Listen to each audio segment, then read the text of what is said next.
என்னதான் இருந்தாலும் அவருடைய இயற்பெயர் பார்த்தசாரதி தான், நம்ம பக்கம் வந்துருவார்னு சில பேர் கணக்கு போட்டாங்க. ஒரு ஃப்ளோவில் சொல்லப்பட்டதானே தவிர அவர் மொழி குறித்து சர்ச்சையை உருவாக்க வேண்டிய அவசியம் முதல்ல கமலஹாசனுக்கு கிடையாது. ஒரு 25 கோடி ரூபாய் வரைக்கும் வருவதற்கான வாய்ப்பு இருக்கக்கூடிய வியாபாரத்தை இவர் மன்னிப்பு கேட்க மாட்டேன் என்று சொல்லுகிற ஒரு வைராக்கியத்தின் காரணமாக ஏறத்தாழ அவருக்கு பொருளாதார இழப்பு. பிழைப்புவாதத்தினுடைய ஒரு உச்சம் தான் விஜய். அவருக்கு இருக்க ஒரே பிரச்சனைனா ஜனநாயகனுடைய தயாரிப்பாளர், அந்த நிறுவனம் என்பது கன்னடத்தை சார்ந்தது, அவர் திருடனுக்கு தேல் கொட்டினது மாதிரி இருக்கிறாருன்னு சொல்றாங்க. நேரடியாக ஸ்ட்ரைட்டா ஒரு ஜம்ப் பண்ணா ஜனநாயகன் முடிச்ச உடனே ஜம்ப் பண்ணா முதலமைச்சர் ஆயிரணும். 2026 அவருக்கு உண்மையான அரசியலை கற்றுக்கொண்டு மிகப்பெரிய தமிழறிஞரின் மகளாக பிறந்த தமிழிசை கன்னட மொழிக்கு ஆதரவாக பேசுறாங்கிறது ரொம்ப வெக்ககரமானது. சீமான் போன்றவர் மொழி உணர்ச்சியை தூண்டிவிடக்கூடியவர்.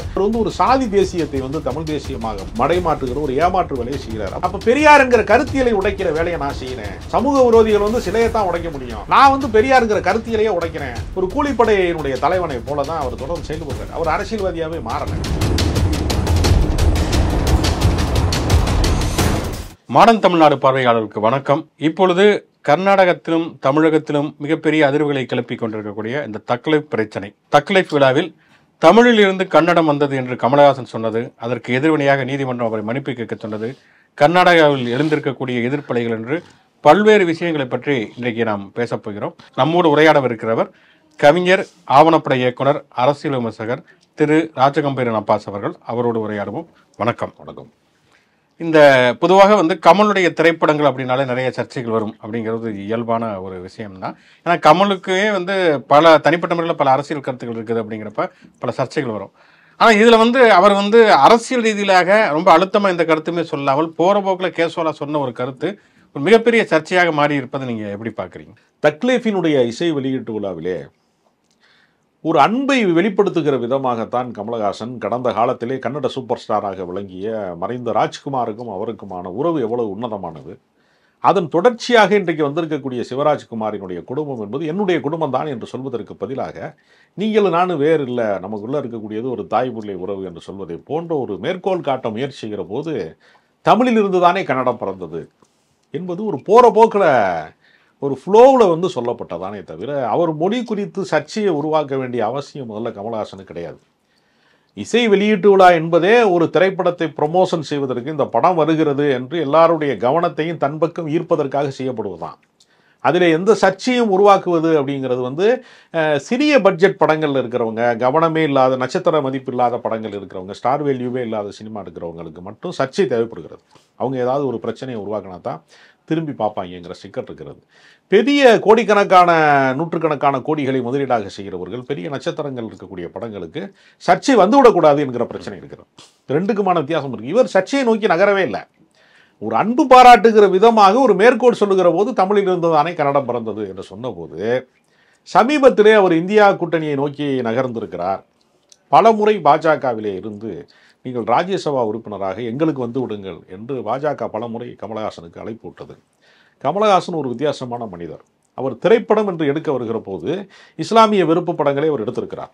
கோட்ஸே பாயிண்ட் ஆஃப் வியூவில் ஹேராம் போன்ற படங்களை கூட எடுத்திருக்கிறார். விஸ்வரூபம் போன்ற படங்களை எடுத்திருக்கிறார். ஆனால் இது திரைப்படம் என்கிற அந்த இடத்துக்கு மட்டும்தான், சினிமா வியாபாரத்துக்கு மட்டும்தான் அந்த மாதிரி படங்களை அவர் எடுத்திருக்கிறார். தனிப்பட்ட முறையில் அவருக்கு அப்படி ஒரு அபிப்பிராயமே இல்லை. அவர் மதவாத வெறுப்பு அரசியலின் பக்கம் போகக்கூடாது என்பதில் மிக உறுதியாக இருக்கு. ஏன்னால் கமலஹாசனோடு மிக நெருங்கி பழகுகிற நண்பர்கள் எனக்கு நண்பர்களாக இருக்கிறாங்க. அவங்க சொன்னதுன்னா பாஜக எவ்வளவோ முறை வலியுறுத்திய போதும் அவர் அந்த பக்கம் போகலை, கூட்டணிக்கு போகலை. ஏன்னா அவரை தன் பக்கம் ஈர்க்க வேண்டும் என்பதற்கு தான் தூய்மை இந்தியா சொர்க்கம் என்பது நமக்கு சுத்தம் இல்லை வீடுதான்ங்கிற அவருடைய நம்மவர் பாடலை வைத்துக்கொண்டு தமிழிசை சவுந்தரராஜன்லாம் அந்த சுவிட்ச் பாரத்லாம் சொல்லுவாங்க இல்லையா, அம்பாசிடராகவே அவரை நியமித்தது அதெல்லாம் என்னன்னா அரசியல் கணக்கு தான். அது ஏதோ அவரை வெறுமனே விளம்பரத்துக்காக, விளம்பர தூதராக மட்டுமே பயன்படுத்துகிற நோக்கம் அல்ல. அவர் எப்படியாவது தன் பக்கம் ஈர்த்து விட வேண்டும்ங்கிறதுல அவங்க ஒரு கணக்கு போட்டு அவங்க நகர்த்துனாங்க. ஆனால் அவர் அந்த வலைக்குள்ள சிக்கலை. அவர் என்னதான் இருந்தாலும் அவருடைய இயற்பெயர் பார்த்தசாரதி தான், நம்ம பக்கம் வந்துருவார்னு சில பேர் கணக்கு போட்டாங்க. அவர் அந்த இடத்திலே இருந்து தன்னை நகர்த்தி கொண்டு நெடுநாட்களாக அப்படி விலகி வந்துட்டார். அதுதான் அவர்களுக்கு இருக்க சிக்கல். என்னன்னா ஒரு பெரிய ஏமாற்றம். இளையராஜா ராஜ்யசபாவை ஏற்றுக்கொண்டு அவர் கட்சிக்காரராக மாற மாட்டார். ஆனாலும் அந்த பொறுப்பை அவர் ஏற்றுக்கொண்டார், அந்த பதவியை ஏற்றுக்கொண்டார். இவர் வந்தார்னா ஏதாவது கருத்துக்களை சொல்வார் அவருடைய ரசிகர்கள். ஏன்னா ரஜினிகாந்தை தவற விட்டு விட்டார்கள். அவர்களுக்கு தமிழ்நாட்டிலே வந்து கால் பதிக்க வேறு பதிக்க ஒரு வாய்ப்பில்லாத ஒரு சூழல் இருக்கிறது. அதனால் இவரை வந்து எப்படி வந்து நீங்கள் சொன்னது மாதிரி தூய்மை இந்தியாவினுடைய விளம்பர தூதராக நியமித்தது போல பாஜகவிற்கும் ஒரு விளம்பர தூதராக அவர் இருப்பார் என்று ஒரு கணக்கு போட்டாங்க.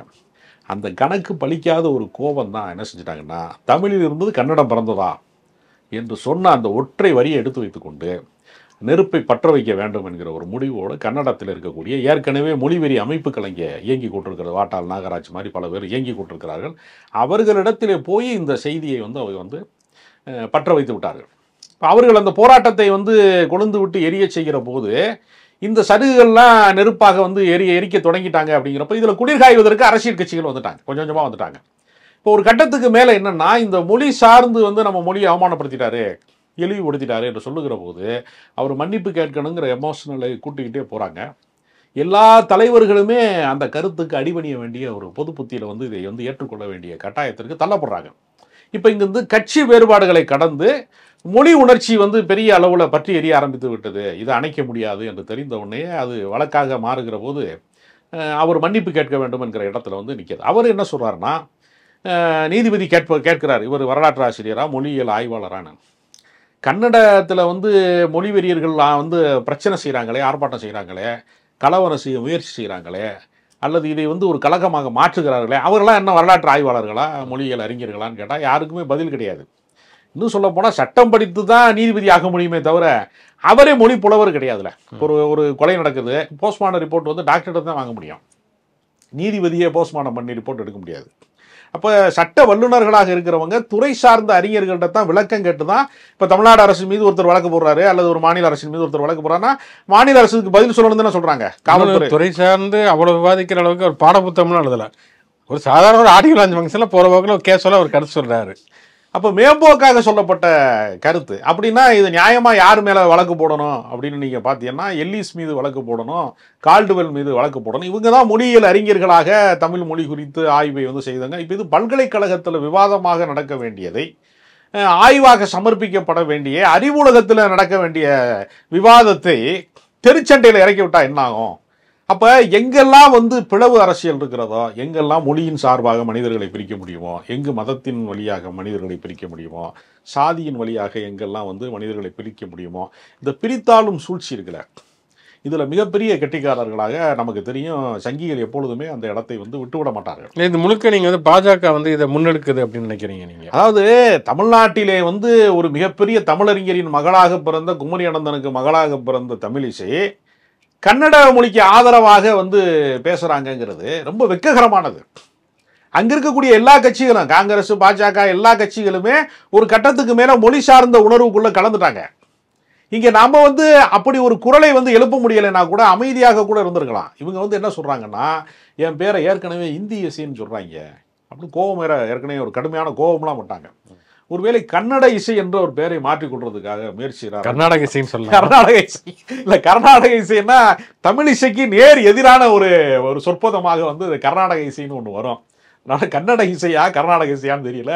அந்த அம்மா வந்து கமலஹாசன் மன்னிப்பு கேட்கணும், கமலஹாசன் மன்னிப்பு கேட்கணும் அப்படின்னு சொல்கிறாங்க. அவருக்கு என்னென்னா, நான் தவறே செய்யலையே, என்ன தவறு செய்தேன் நான் மன்னிப்பு கேட்பதற்கு அப்படின்னு அவர் சொல்கிறார். இந்த மன்னிப்பு என்கிற ஒரு சொல்லினுடைய விலை வந்து கமலஹாசனுடைய திரைப்பட வியாபாரத்தை எவ்வளவு பாதிக்குதுன்னா, குறைந்தபட்சம் 10 கோடி ரூபாய் வசூலில் தொடங்கி ஒரு 25 கோடி ரூபாய் வரைக்கும் வருவதற்கான வாய்ப்பு இருக்கக்கூடிய வியாபாரத்தை இவர் மன்னிப்பு கேட்க மாட்டேன் என்று சொல்லுகிற ஒற்றை வரியின் காரணமாக, ஒரு வைராக்கியத்தின் காரணமாக ஏறத்தாழ அவருக்கு பொருளாதார இழப்பு.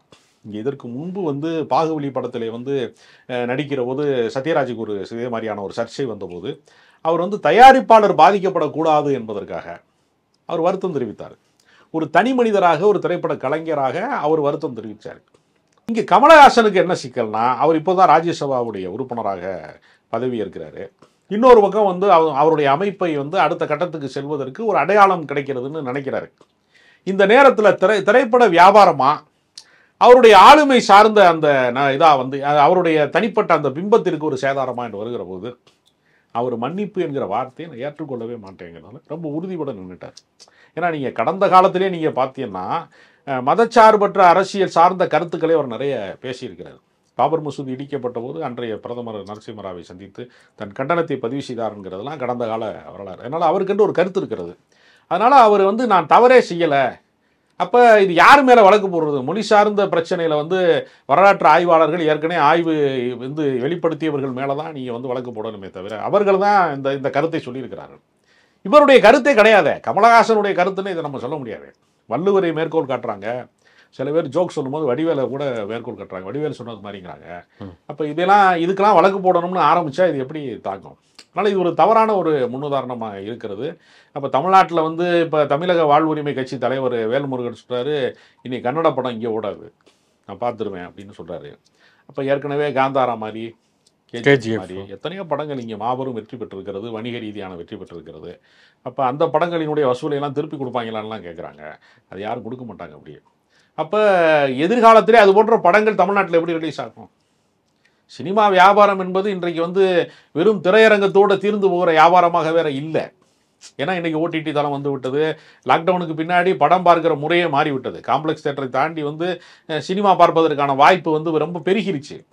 இப்போ ஜெய்பீம் போன்ற சர்ச்சைக்குரிய படங்கள்லாம் திரையரங்கத்திற்கு வரவிட மாட்டோம்னு சொல்லக்கூடிய குரல்கள்லாம் எழுந்தது. ஏன்னா அது திரையரங்கத்துக்கே வரல, ஆனால் கோடிக்கணக்கான பார்வையாளர்களை சென்று அடைந்து விட்டது.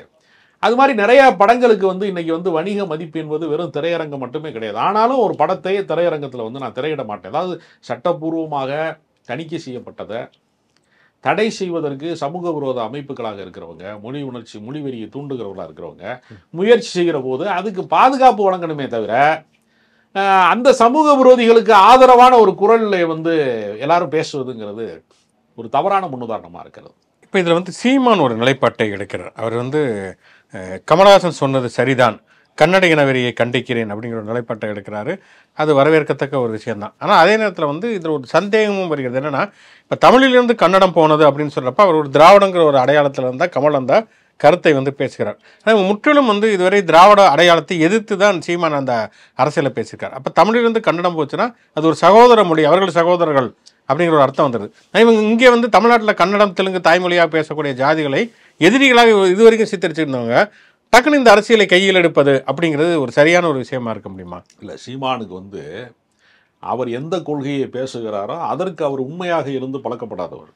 அவரை பொறுத்தவரையில் அவர் தெலுங்கு மொழி பேசுகிறவர்கள் நமக்கு வந்து எதிரிகள், மொழி சிறுபான்மை மக்கள் தான் நம்மளுடைய எதிரிகள் என்று அவர் வந்து தொடர்ச்சியாக பேசுகிறார். அவர் யாருக்காக பேசுகிறார் அப்படின்னு பார்க்கிற போது நெடுங்காலமாக இங்கு வந்து ஒரு பார்ப்பனிய எதிர்ப்பு என்கிற உயர் சாதிய ஆதிக்க எதிர்ப்பு என்பது ஒரு அடையாளமாக இருக்கிறது. அது ஒரு தீவிர அரசியலாக இருக்கிறது. அந்த அரசியலை மழுங்கடிக்க வேண்டும் என்பதற்காகத்தான் அவர் மொழி சிறுபான்மை மக்களை அந்த இடத்திற்கு மாற்றாக வேறொருத்தரை நிறுத்தணும் அப்படிங்கிற அடிப்படையில் தான். ஏன்னா இப்போ தமிழ்நாட்டில் வந்து இப்போ சௌராஷ்டிரா மக்கள் வந்து மதுரையில் இருக்கிறாங்க. அவர்கள் என்றோ பல நூற்றாண்டுகளுக்கு முன்பு பட்டு நெசவுக்காக மன்னர்களால் அழைத்து வரப்பட்டார்கள். பட்டுநூல்காரங்க தான் சொல்லுவாங்க, பட்டுநூல்காரன் தான் சொல்லுவாங்க. அந்த ஒரு வழக்கம் இருக்கிறது இல்லையா? அவர்கள் தமிழ் சமூகத்துக்கு செய்த துரோகம் என்ன? ஈழ விடுதலை கிடைக்காததற்கு வந்து சௌராஷ்டிராக்காரர்கள் வந்து சரியாக நூல் நூற்காதான் காரணமா அப்படிலாம் சொல்லவே முடியாது. அப்போ இது ஒரு அபத்தமானது. அது மாதிரி வந்து என்றைக்கோ விஜயநகர பேரரசின் வழியாக தெலுங்கு பேசுகிறவர்கள் இந்த மண்ணிலே வந்தார்கள். எனக்கு தெரிஞ்சு மதுரையில் இருக்கிற நாயக்கமாரில் வந்து 80% மேலானவங்களுக்கு தெலுங்கே தெரியாது. அவர்கள் பேசுவது ஒருவேளை அரைகுறையாக அவர்கள் குடும்பங்களிலே பேசிக்கொள்கிறதை தெலுங்கு பேசுகிறவர்கள்ட்ட நான் கேட்டேன், இவன் பேசுறது தெலுங்கு தானா அப்படின்னு கேட்டால் அவன் ஒத்துக்க மாட்டேங்கிறான். இவன் சந்திரபாபு ஒத்துக்க மாட்டாரு. இது ஒரு வேடிக்கையான விஷயமாக இருக்கிறது. பல நூற்றாண்டுகளுக்கு முன்பு மனிதன் எல்லாருமே இடம் பெயர்ந்து கொண்டே இருக்கிறான். சீமான் போன்றவர் வந்து மொழி உணர்ச்சியை தூண்டிவிடக்கூடியவர். அதாவது மொழி தூய்மைவாதம் பேசுறார், தூய தமிழர் அப்படிம்பாரு. அப்படி ஒருத்தனை எப்படி நம்ம நிரூபிக்க முடியும்? ஒருத்தனுக்காக போய் டிஎன்ஏ டெஸ்ட் எடுத்துகிட்டு போய் நிரூபிக்க முடியுமா? அப்போ அவர் வந்து ஒரு சாதி தேசியத்தை வந்து தமிழ் தேசியமாக மடைமாற்றுகிற ஒரு ஏமாற்று வேலையை செய்கிறார். அப்போ திராவிட மொழி குடும்பம் என்று தான் கால்டுவெல் சொல்லியிருக்கிறார். அப்படின்னா இந்த கருத்தை ஆதரிப்பதன் மூலமாக சீமான் மீண்டும் திராவிடத்துக்கு திரும்பி இருக்கிறார் என்று அவருடைய தம்பிகள் ஒப்புக்கொள்வார்களா அப்படின்னு ஒரு கேள்வி இருக்கிறது. அது ஒப்புக்கொள்ள மாட்டாங்க. அதே சமயத்தில் அவங்களுக்கு என்னன்னா, திமுகவை வீழ்த்த வேண்டும் என்கிற ஒற்றை வரியை கழித்துட்டு அவர்களுடைய திராவிட எதிர்ப்பு என்பதே பொய்யானது. அவங்களுக்கு என்னன்னா, அதிகார மையத்திலே இவர்கள் இருக்கிறார்கள். அந்த அதிகார மையத்திலே வந்து திராவிடம் என்கிற சொல்லு தான் இருக்கு, அந்த கோட்பாடு தான் இருக்கிறது. அந்த கோட்பாட்டை உருவாக்கியதில் வந்து பெரியாருக்கு பெரிய பங்களிப்பு இருக்கிறது. அப்போ பெரியாரை அகற்றிவிட்டார். பெரியார் சிலையை உடைக்க முடிகிறது, பெரியார் என்கிற கருத்தியலை யாராலும் உடைக்க முடியல. அப்போ பெரியார் என்கிற கருத்தியலை உடைக்கிற வேலையை நான் செய்கிறேன். சமூக விரோதிகள் வந்து சிலையை தான் உடைக்க முடியும், நான் வந்து பெரியாருங்கிற கருத்தியலையே உடைக்கிறேன், கூடுதலாக கூலி கொடுங்க என்று சொல்வதை போல ஒரு கூலிப்படையினுடைய தலைவனை போல தான் அவர் தொடர்ந்து செயல்படுறார். அவர் அரசியல்வாதியாகவே மாறலை. திமுகவை வெல்ல வேண்டும் என்றால் அல்லது திராவிட இயக்கத்தை வெல்ல வேண்டும் என்றால் அதை விட சிறந்த கருத்துக்களை ஒருவர் சிந்திக்க வேண்டும். அதுக்காக மக்களை அணிதிரட்ட வேண்டும்.